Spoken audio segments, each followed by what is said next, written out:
Old Rose. Aaron Mew, a chubby 9-year-old boy, walked down the main road of the village. At the end of the road, he could see a small house.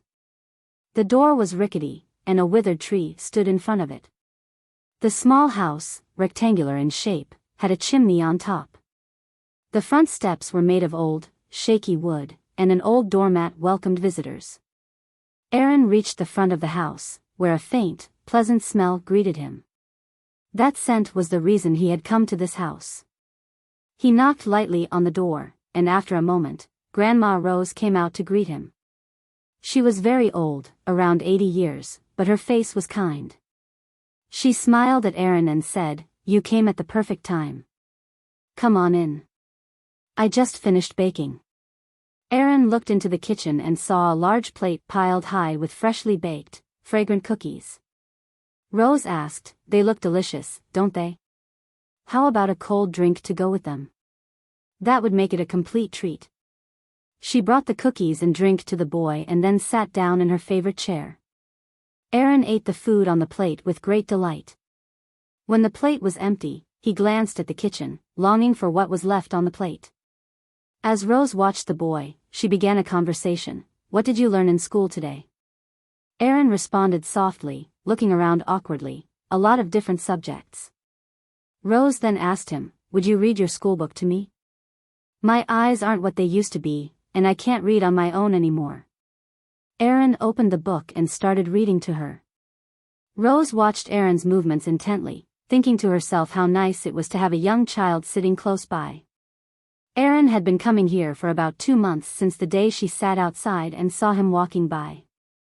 Feeling lonely after being alone for so long, with only weekly trips to the market to buy essentials, she had waved him over to share some cookies and drinks at her house. But as she listened to Aaron read, feeling at ease, something miraculous began happening to her body. The wrinkles and lines of old age started to fade away. She looked younger, more vibrant, and her hair began to regain its dark color. Rose took a deep breath, realizing that every time Aaron sat close to her and read, her body grew younger. She couldn't explain what was happening. Suddenly, the boy stopped reading and stood up. "I have to go now, it's getting late. Can I take the leftover cookies with me?" As Aaron left, Rose's eyes filled with tears because, as he departed, the youthful vigor she had regained vanished before her eyes. She hurried after him, pleading, "Please come back often, Aaron. Come see me again." Aaron pushed open the door and turned to give her a big smile. "Of course, I'll come back." Aaron's parents were waiting for him at home. When they saw their son, looking visibly tired, his mother asked, grabbing his arm, "You went to see Grandma Rose again, didn't you? Every time you visit her, you come back looking so worn out." Aaron's father then asked, "What were you doing there, son, to get so exhausted? Don't overindulge. I forbid you from visiting Rose again, starting today." Aaron looked at his parents with a sad face and replied, "But I promised Grandma Rose I'd go see her again." His mother then said, "You may visit Grandma Rose one last time, but you must politely tell her that you can't come anymore." His father looked at him sternly and added, "Only once more, Aaron. This is the last time." Several days passed, and on a gloomy Friday afternoon, Aaron went for a walk. He passed by a bookstore, the market, and saw people hurriedly shopping. Aaron continued walking until he reached Grandma Rose's house. He thought about what he needed to do and say today. He couldn't stay long because it was already 4 p.m., and the weather was getting worse, with the wind picking up. The door opened, and Rose, with her wrinkled face, appeared, smiling. "Come in, Aaron. I was just starting to bake some cookies.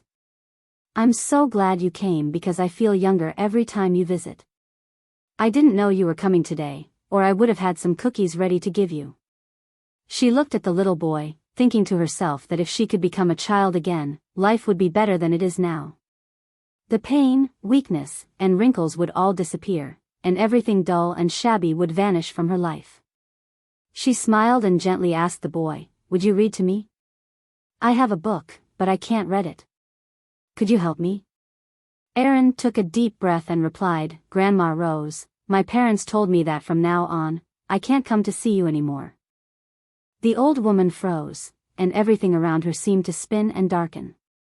She took a moment to gather herself and then reached out to hand her book to Aaron. Aaron took the book with a blank expression and began reading it to her. Rose placed her hands on her temples, telling herself, "Is this really the last time?" The weather outside grew darker and windier. The old woman moved closer to the boy than ever before. She focused all her attention on listening to his reading and feeling his presence. She stared at the boy, reaching out to touch his arm. Aaron glanced up briefly, but Rose smiled and told him, "It's okay, just keep reading." The old woman felt the youthful energy seep into her body. Aaron looked up and asked, "Are the cookies ready?" "I have to go now." Rose smiled and walked into her room, where she looked in the mirror and smiled at her reflection. She returned and handed Aaron the cookies, tears welling up in her eyes. She hugged Aaron tightly, something she couldn't do before, knowing she would never see him again. "Goodbye, Aaron," were the last words she spoke to the boy. Aaron walked home, struggling against the strong wind. Every step he took felt increasingly difficult. He shook his head to clear his mind, but the exhaustion grew stronger. He stopped to lean on a post, his clothes slowly slipping off his body piece by piece. This boy, where could he be? It's already dark. "When he gets back, I'll have to punish him for sure, darling," the father said to the mother, who was equally worried about their son. The wind was howling fiercely, blowing trash and newspaper scraps all over.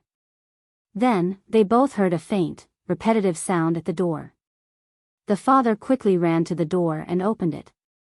He found no one on the other side, only a thin, translucent sheet, resembling dried skin about 3 feet long, that had been blown against the door.